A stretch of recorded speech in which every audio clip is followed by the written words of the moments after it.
Hello guys! Hello, this is for Scorpio.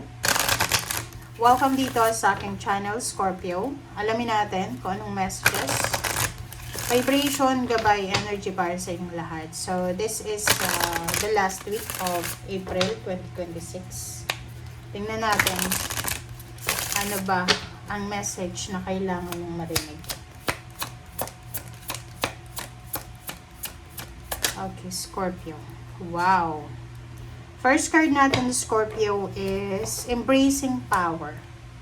Embracing Power, I step into the future with an open heart.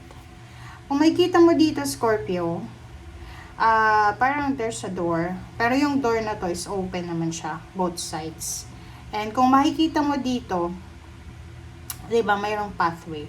So, sinasabi ng barahan na malayo na din yung nilakbay mo. Kumbaga, marami ka ng pinagdaanan, maganda, hindi maganda, marami ka ng experience, kumbaga. Hindi ka na yung, like, bago lang. Nakikita mo to, ito yung pathway na pinagdaanan mo. Sinasabi ng bara sa'yo dito na, etong magbubukas na opportunity, na door of opportunity sa buhay mo, ay posibleng magdadala to sa'yo ng bagong pag-asa, bagong pangarap, bagong mindset, parang fresh start, fresh new beginnings, fresh relationships, parang gano'n. So, kung makikita mo dito, parang ikaw ay pupunta ka ba ng ibang bansa? Mag-abroad ka ba? Or magre-relocate ka ba? Or kung nasa abroad ka na, pwedeng pupunta ka sa mas magandang lugar, mas mayaman, mas healthy na lugar, parang gano'n. So, nakikita ko sa'yo dito na moving forward ka na, papunta sa future. Kumbaga, there's a future na talagang, parang parang kailangan mong, anong tawag dito? Kailangan mong ihanda yung sarili mo. You need to prepare yourself kasi itong incoming na to ay medyo exciting siya. Exciting and inspiring. Okay? Alright, so, tingnan natin. Ano pa ba?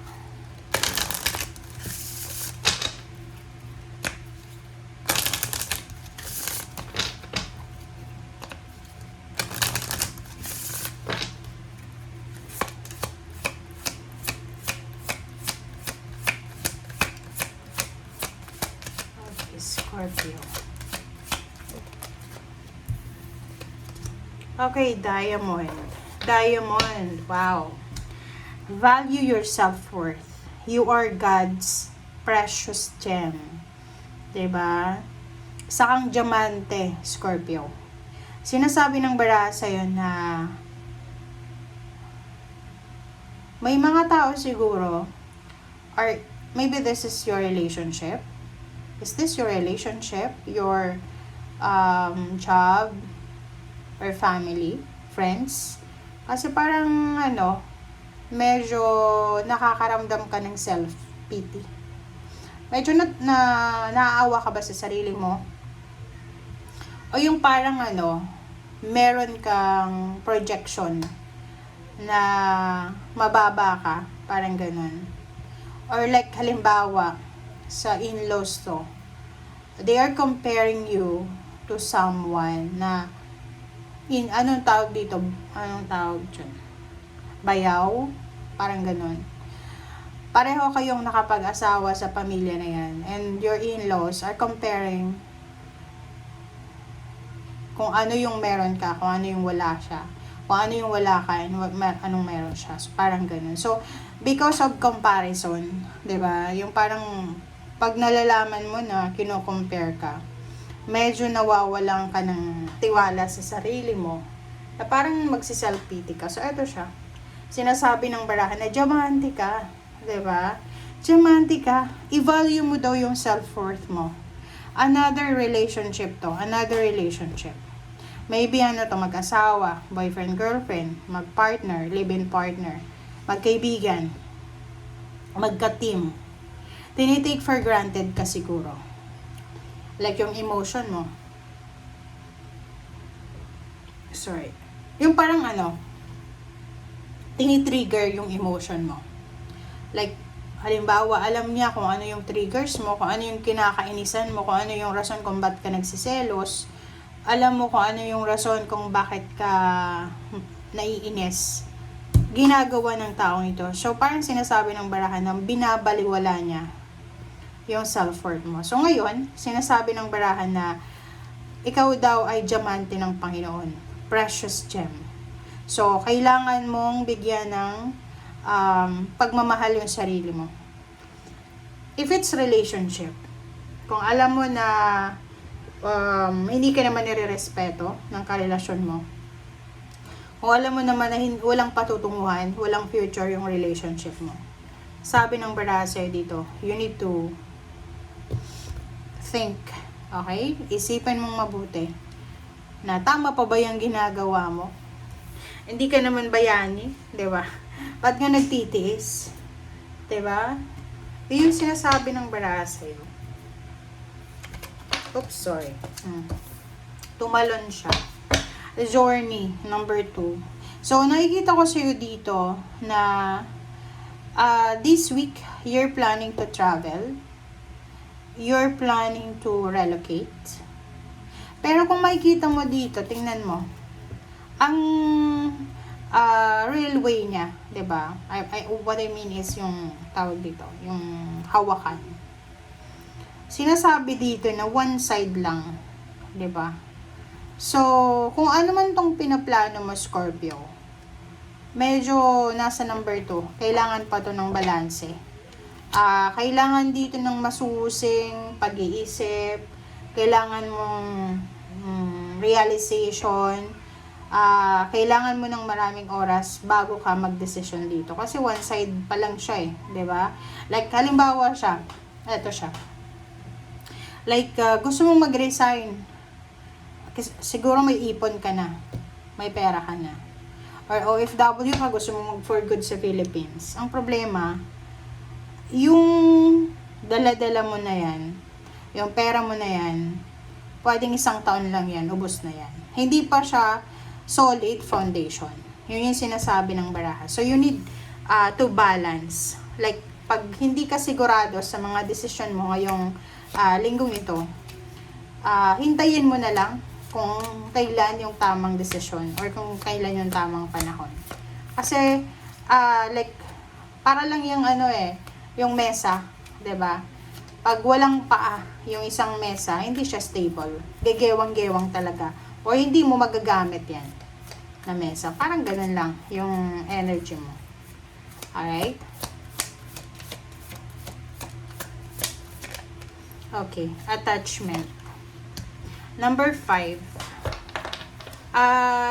Nakikita ko siya dito na isa sa mga inaalala mo is relationship talaga. Attachment, partnership, friendship, collaboration, connection. Ito yun. Yan yung yan yung worries mo sa ngayon. Natatakot ka na i-detach ang sarili mo kasi attached ka na. Natatakot ka na i-detach yung sarili mo kasi siya yung comfort zone mo. Sa trabaho, ganun din. Like, 'di ba sa trabaho? Kahit hindi maganda yung trabaho, mababa yung sweldo, pero nagkaroon ka na diyan ng ng family, 'di ba? Nagkaroon ka na ng may kaibigan, tumagal ka na diyan, kumaga sanay ka na, komportable ka na. So, yun yung rason kung bakit ka nahihirapan magdesisyon kasi komportable ka. Alright, so Scorpio.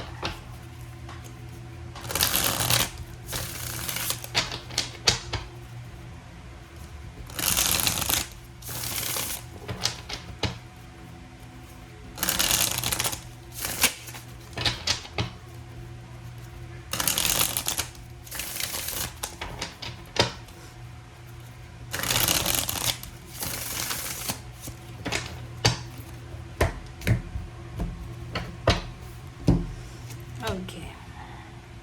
The World card. 10 of Cups. Wow. So much tense. Completion. 7 of Wands. and Strength card. Ang ganda ng 4 cards mo. Dito sa barahang to, sinasabi na there's a completion, there's an achievements, overall completion siya. Sinasabi ng baraha sa'yo na you will celebrate. There's a celebration na mangyayari sa linggong ito. Pwedeng you are invited sa celebration or there's an accomplishment. So, pag may na-achieve tayo, may na-accomplish tayo, syempre magse-celebrate ka. Another is 10 of Cups. Yung 10 of Cups dito, okay, yung 10 of Cups, sinasabi ng baraha sa'yo dito na this is all about your emotional, yung feelings mo, accomplishment. Meron ka na family accomplishment or emotional accomplishment na posibleng mangyayari sa linggong ito. Kumbaga yung wini-wish mo dito eh. So, halimbawa, meron kang anak na nakapasa sa board exam. Meron kang anak na nakapagtapos na ng kolehiyo or may ikinasal or ikakasal. Parang ganun. And 7 of Wands in the Strength, sinasabi ng barahan na sa linggong ito, as much as possible, huwag tayong masyadong maging aggressive sa pagdidesisyon, especially sa relationship. Ang sinasabi ng baraha dito, kung gusto mo daw ng masayang pamilya, gusto mo ng kompletong pamilya, kailangan huwag kang magpadalos-dalos na makipaghiwalay, huwag kang magpadalos-dalos na matempt sa mga temptation, huwag kang magpadalos-dalos na kung ano-ano yung desisyon mo na pwedeng makasira sa pamilya. Okay, wow, the Sun, Major Arcana. Itong dalawang to, tatlo, Major Arcana siya. O, diba, ang daming 10. The Sun, 10 of Swords, 2 of Cups, 3 of Wands. O, diba? And sa ilalim mo dito is Ace of Wands. So, sinasabi ng baraha sa'yo na sobra-sobra kang excited. In terms of emotion siya, guys, ha. Emotion to. Sinasabi ng baraha sa'yo na emotionally, you are super excited. Pangalawa, meron kang hinihintay dito eh. Maybe you're waiting for a marriage proposal. Maybe you're waiting for, parang ano kasi siya? 2 of Cups kasi siya eh. So, this is collaboration, partnership. You're waiting for 3 years, you're waiting for 5 years na sa collaboration or emotional collaboration, wedding, kasal, ano pa ba, business proposal, whatever. And dito sinasabi ng barahan na ngayong linggong ito, magko-close na siya. Okay? So, kung ano man yan na hinihintay mo, ay posibleng darating na siya sa linggong ito. Kumbaga, ang dami mong pinagdaanan, marami kang trials and obstacles na pinagdaanan, para lang matapos kung ano man to na darating sa ngayon. Kasi ang daming, kumbaga, marami kang pinagdaanan or marami kang sinuong na obstacles and challenges dito. And now, finally, nasa The Sun ka na, 'di ba? Finally, Scorpio, finally, you're happy now, you're contented, you're accomplished, it's finished, it's done, it's ending. And sinasabi ng baraha sa'yo na ang matitira dito is sobra-sobrang happiness. Kumbaga, yung decision mo, long time ago, ay magdadala to sa'yo ng fruitful result. So, yun ang nakikita natin. Okay? Thank you guys. Bye!